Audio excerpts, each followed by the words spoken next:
Before we dive into tonight's haunting story, be sure to like and subscribe, or you may find yourself wondering if something is watching you. Hit that button if you dare.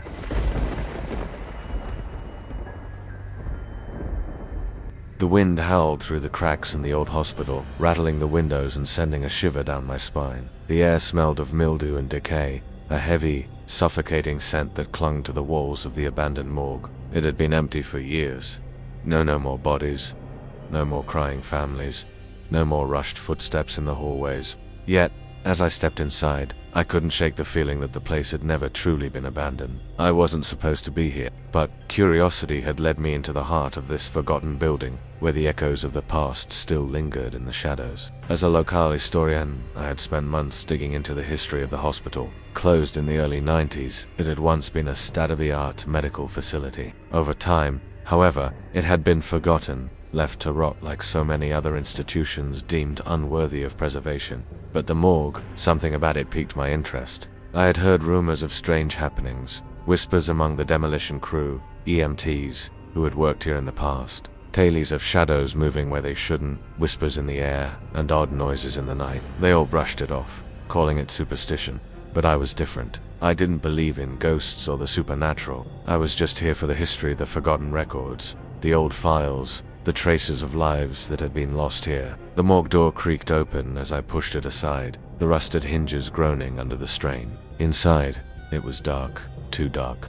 I flicked on my flashlight, the beam cutting through the gloom, illuminating rows of cold, stainless steel drawers, each one looking as though it had not been touched in years. There was a strange stillness in the room, the kind that sinks deep into your bones and makes your pulse quicken. I stepped cautiously, the old tile floors cracking beneath my boots. The morgue had been stripped of most of its equipment, but the long, clinical counters were still there, covered in dust. It felt like the air itself was holding its breath. As I moved further into the room, I could feel my chest tighten, an invisible weight pressing against my ribs. I moved toward the drawers, my flashlight sweeping across them. Each drawer was numbered, some with labels that had long faded with time. But one drawer, far in the back, caught my attention.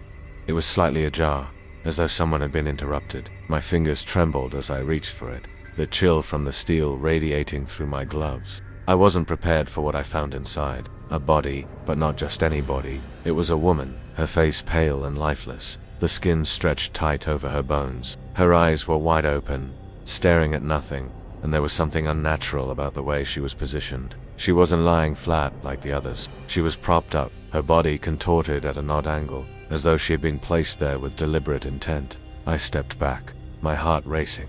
A lump formed in my throat. I had seen death before, but this felt wrong. The silence of the room pressed in on me, and I felt a growing sense of dread creeping up my spine. I turned to leave, my breath quick and shallow, but as I reached for the door, I heard it. A soft sound, faint at first, but growing louder. A whisper. It wasn't coming from anywhere specific, it seemed to be coming from all around me. A voice that seemed to curl into my mind rather than through my ears. Help me. The hairs on the back of my neck stood up. I froze, the flashlight trembling in my hand.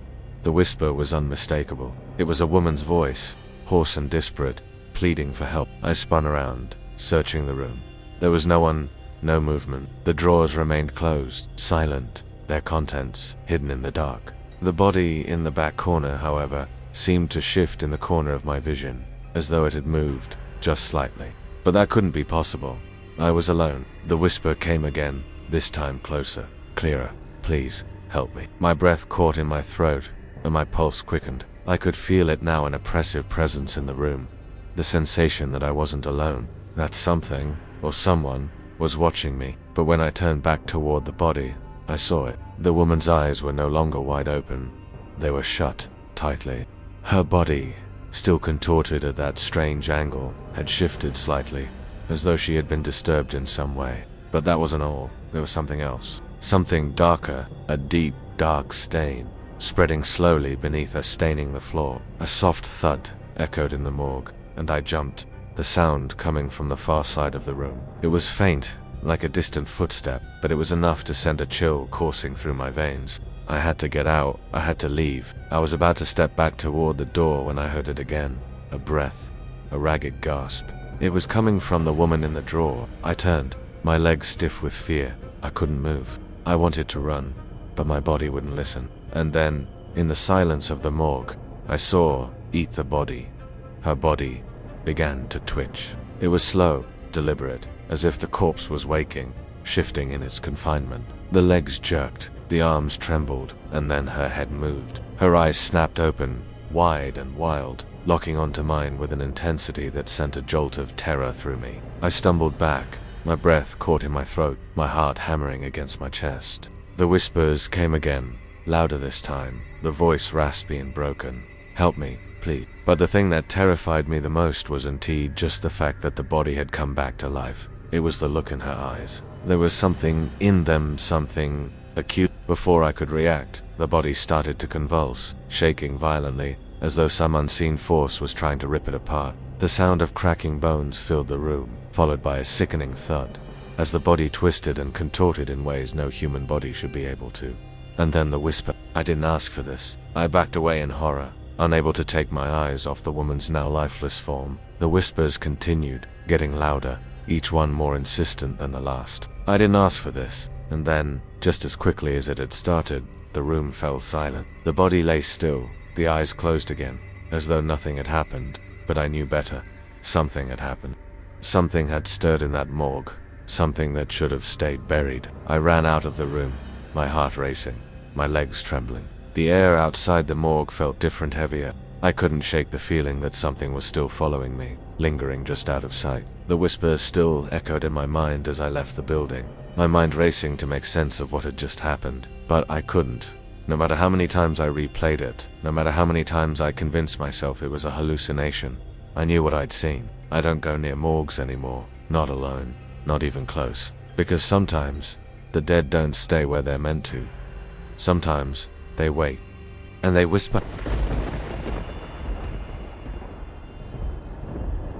The rusted gates creaked as I pushed them open, the sound reverberating through the stillness like a warning. The abandoned hospital loomed before me, a hulking shadow of its former self. I had seen it from the outside 100 times, and I saw on the edge of the city, forgotten by all but a few. But tonight I was finally here, alone. I had spent weeks researching this place, piecing together the grim history of what had once been St. Agnes Memorial Hospital. It had been closed abruptly in the early 90s after a string of malpractice suits, rumors of ghostly sightings, and allegations of poor care. The building had been stripped, its windows shattered, its hallways left to rot. No one had been brave or foolish enough to venture inside for years, but something about the old morgue piqued my interest. I wasn't a ghost hunter, but I couldn't help but feel the pull of the stories, the curiosity that had gnawed at me for years. As I crossed the threshold into the crumbling hospital, a sharp coldness swept over me, not the chill of a draft, but something deeper, more oppressive. It was a cold that gnawed at your bones, as though the building itself was breathing, waiting. My flashlight cut through the dark, its beam illuminating long-forgotten walls and cracked tiles. The further I ventured inside, the more the air thickened. The dampness in the place seemed alive, crawling under my skin. I made my way toward the morgue, the cold air growing heavier with every step. The path I'd memorized from the blueprints I'd studied online had shifted. Rooms had collapsed, and hallways had caved in over the years. But I could still make out the path that would lead me down to the basement. The morgue, the heart of the hospital's grisly legacy. When I reached the basement door, I hesitated. It was locked, but it didn't stop me. I pulled a crowbar from my bag, my breath shallow as I pried the door open. The stench of rot hit me all at once, thick and metallic, like blood mixed with something far older. I wrinkled my nose, pushing forward into the darkness, the beam of my flashlight trembling in my grip. The morgue was exactly as I'd imagined, the stainless steel drawers lined the walls, each one slightly ajar, as though someone had hastily left in a panic. But what caught my attention first was the refrigeration unit at the far end of the room. The once gleaming steel was now rusted and worn, the handle half broken. The door was slightly open, and I could just make out the faint outline of something within. It looked like a body, but the shadows made it hard to tell. I walked toward it, my heart thudding in my chest. The whispers of the past seemed to cling to the walls. This place had held death for so long. I wondered if it still remembered its purpose. The bodies the victims did, they leave their marks, their energy behind. I reached the unit and pushed the door open with a groan of protest. Inside, the cold was suffocating. I could see the outline of a figure, but as I stepped closer, I froze. The body wasn't just lifeless, it was positioned in a way that was wrong. The arms were bent at odd angles, the legs twisted unnaturally. The face was barely visible, but I could make out a twisted smile. A smile that didn't belong on a dead body. A shiver ran down my spine. My flashlight flickered, and the beam bounced across the body before I could react. There, on the floor beneath the drawer, was a pool of dark liquid. I blinked, trying to focus, but when I looked again, it was gone. No trace. The floor was dry. I backed away slowly, my hands trembling. Something wasn't right. I felt it in my gut, that primal instinct telling me to leave, but I couldn't. The pull of the place, the weight of its history kept me rooted to the spot. Then, a sound. At first I thought it was just the settling of the building, the old pipes groaning under the strain. But then it came again, clearer this time. A soft shuffle, followed by a low, guttural breath. I spun around. The room was empty. I had to get out. I started toward the stairs, my heart racing, but the cold seemed to follow me. It was heavier now, clinging to my skin, seeping into my chest. I reached the stairwell, my legs shaking beneath me as I tried to force my way up. That's when I heard it again, the shuffle, closer this time, right behind me. I spun around, but there was nothing there, no one. Only the heavy silence that hung in the air like a bad memory. Get out, I whispered to myself, but the words felt hollow, like they didn't belong to me anymore. They didn't matter. I turned back toward the stairs, but before I could take another step, the door slammed shut with a deafening bang. I stumbled back, my flashlight skittering across the floor, the beam flickering and dying. The temperature in the stairwell dropped instantly. I couldn't see anything, not even the faint outlines of the stairs ahead. In the darkness, I could hear it, a low, rasping breath. It was close, too close. I reached out blindly, my hands clawing at the air, desperate for the door, desperate for freedom. But then, a voice, soft, guttural, almost soothing, whispered in my ear, "You shouldn't have come here." I froze, the words echoing in my mind. The air around me felt thick, suffocating. The whispers weren't just in my head, they were real. They were here. I could feel the presence, the weight of it, pressing against my back like a hand on my shoulder. But when I turned, there was nothing. Just the blackness that swallowed everything. I don't know how long I stood there, paralyzed with fear. It felt like hours, though it could have been minutes. When I finally found the strength to move, I bolted for the door, my hands shaking as I tried to turn the handle. It opened. I didn't look back. I ran through the halls, the sound of footsteps behind me growing louder with each passing second, until I burst out into the cold night air. I didn't stop running until I reached my car. I haven't been back since. But sometimes, when I drive by the hospital, I swear I can see it in the corner of my eye, an outline in one of the broken windows. Someone or something standing there, watching me. And every time I pass, I can still hear the whisper, "You shouldn't have come here."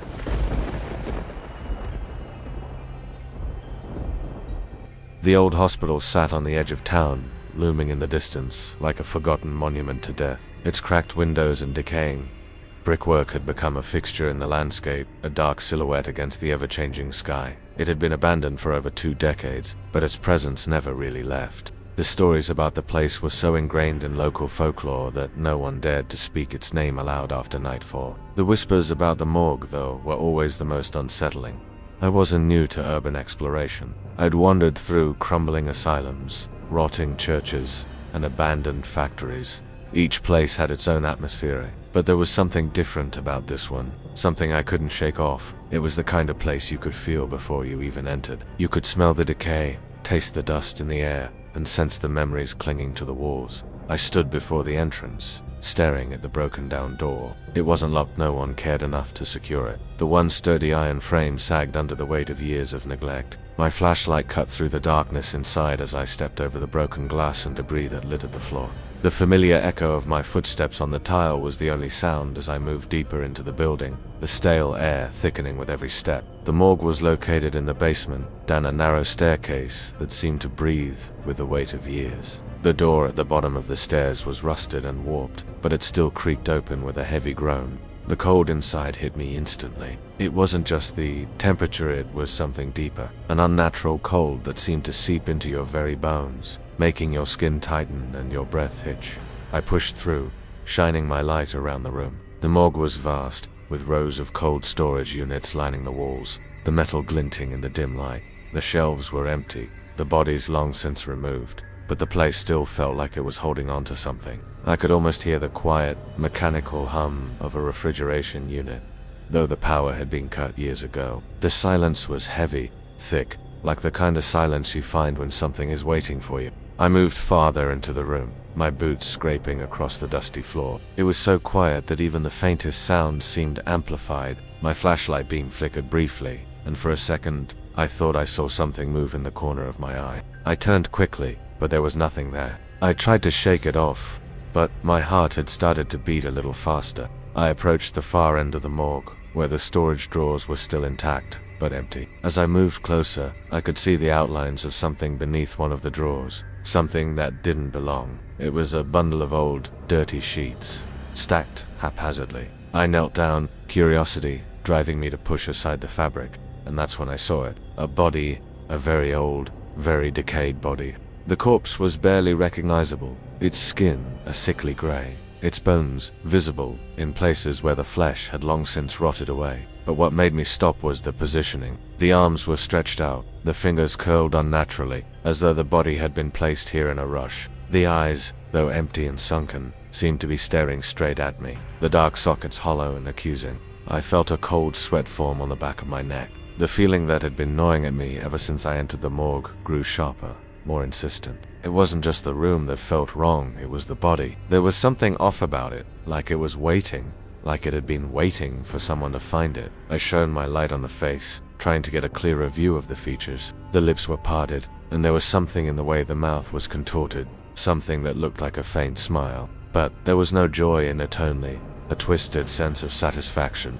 I stood up, backing away slowly. My breath was shallow now, my chest tight with the unease that had taken over my entire body. I wanted to leave. I should have left, but the moment I turned toward the exit, I heard a faint, almost imperceptible sound. A whisper. At first I thought it was my mind playing tricks on me. The silence of the morgue had been deafening, and my senses were heightened, but there it was again.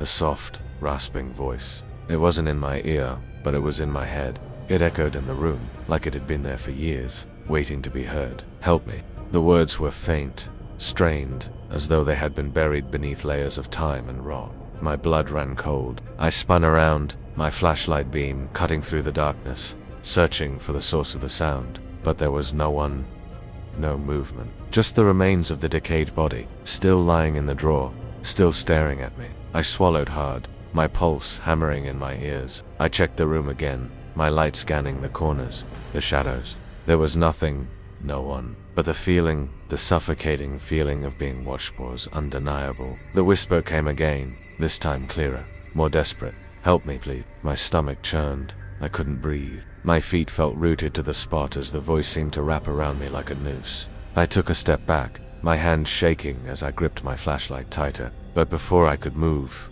I heard something else. A dragging sound, slow, deliberate, like something heavy being pulled across the floor. I froze, my heart in my throat. The sound was coming from the far corner of the room. I pointed my light toward it, my hand trembling so much I could barely keep the beam steady. There, in the shadows, something shifted. It wasn't the body, it was moving. Something was moving behind it. The pile of old sheets was shifting. No, it wasn't the sheets. It was something else, something that shouldn't have been there. The flashlight flickered, casting long shadows on the walls, but I couldn't look away. Then I saw it. A figure, tall and thin, standing just beyond the body in the drawer. It was cloaked in shadows, its features indistinguishable, but I could feel it, the weight of it, like it was pressing down on me, suffocating me. I turned to run, but the door slammed shut with a deafening bang. Panic surged through me as I tried to force the door open, my body slamming against it, but it wouldn't budge. My breath was coming in short, shallow gasps as I scrambled for the handle. The whispers were growing louder now, surrounding me, filling my mind.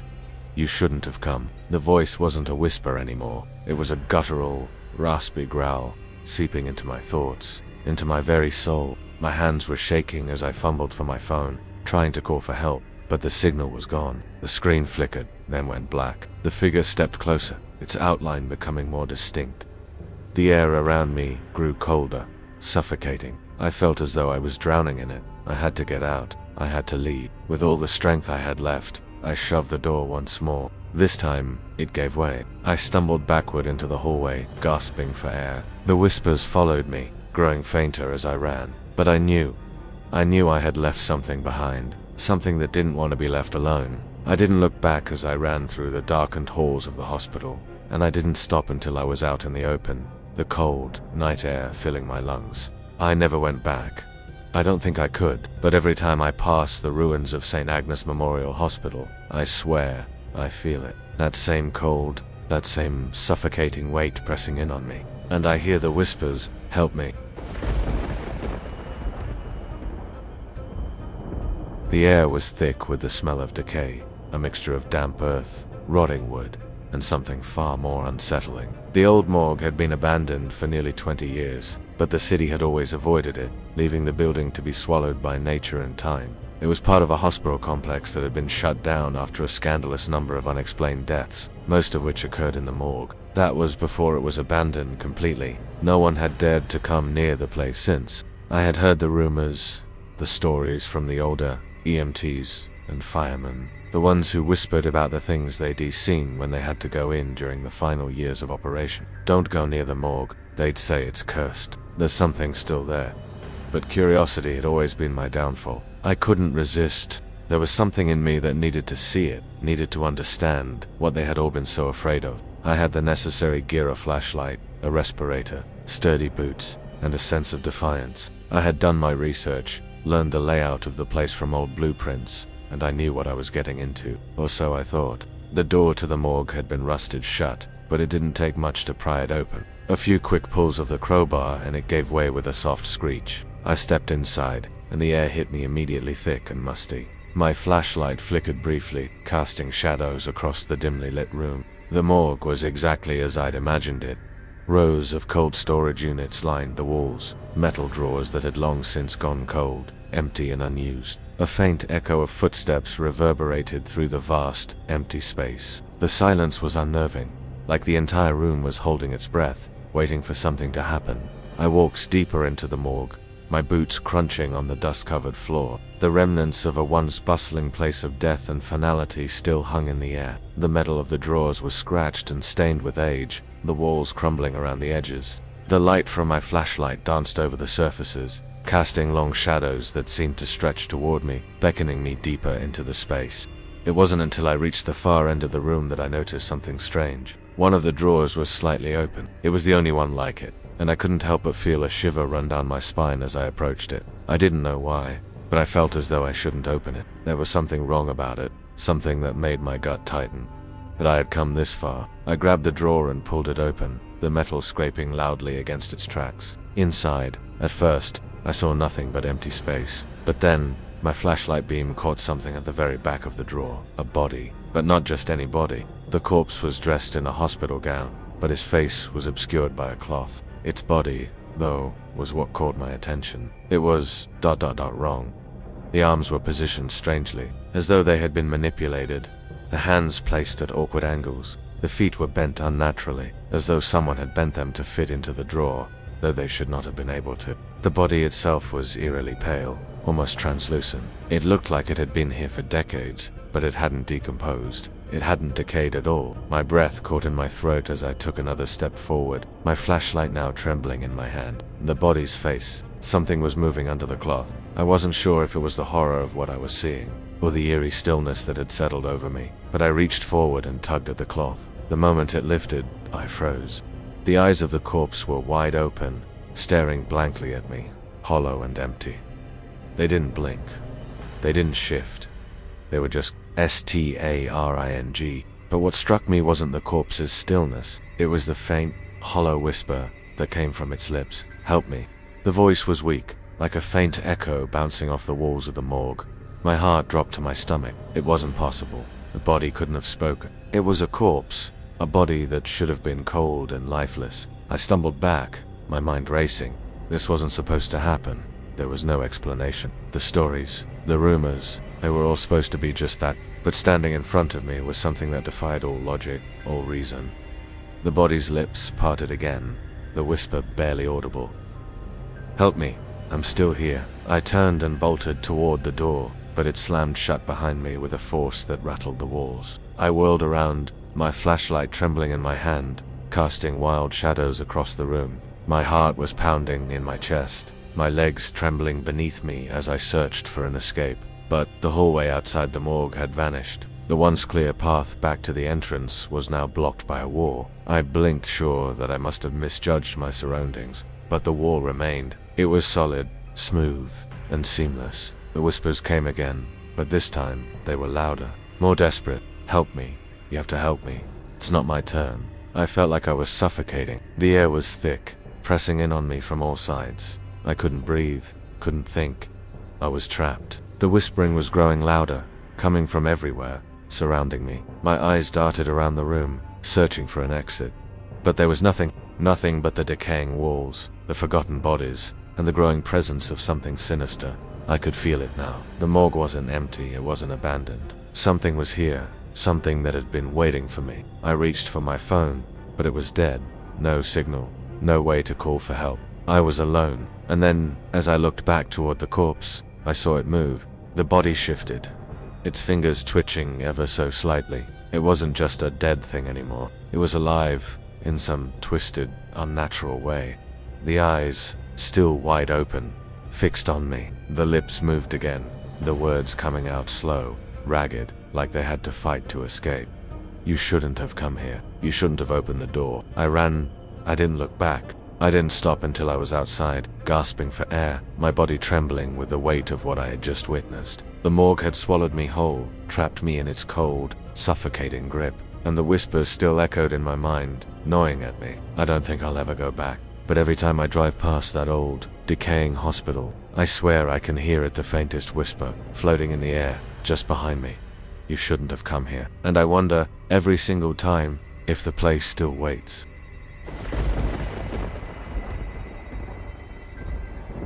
The hospital had been abandoned for over 15 years, but even as I approached the crumbling entrance, it felt as though it had only been forgotten yesterday. The walls, once white and pristine, were now yellowed with age.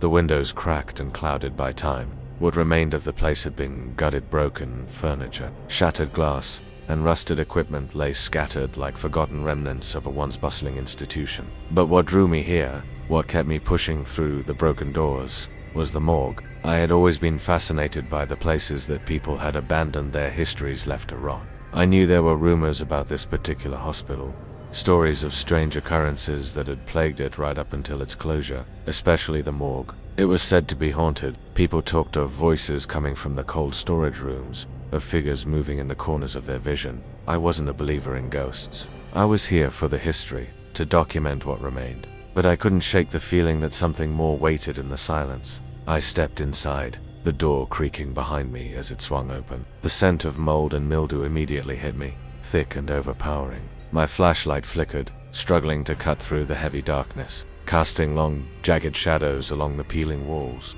I had been in abandoned buildings before, but this one felt different. There was a heaviness to it, an unsettling stillness that seemed to press in on all sides. I made my way down the hallway, the sound of my footsteps echoing in the vast emptiness. The floor creaked beneath me, the wood groaning as though the building itself was alive, watching, waiting.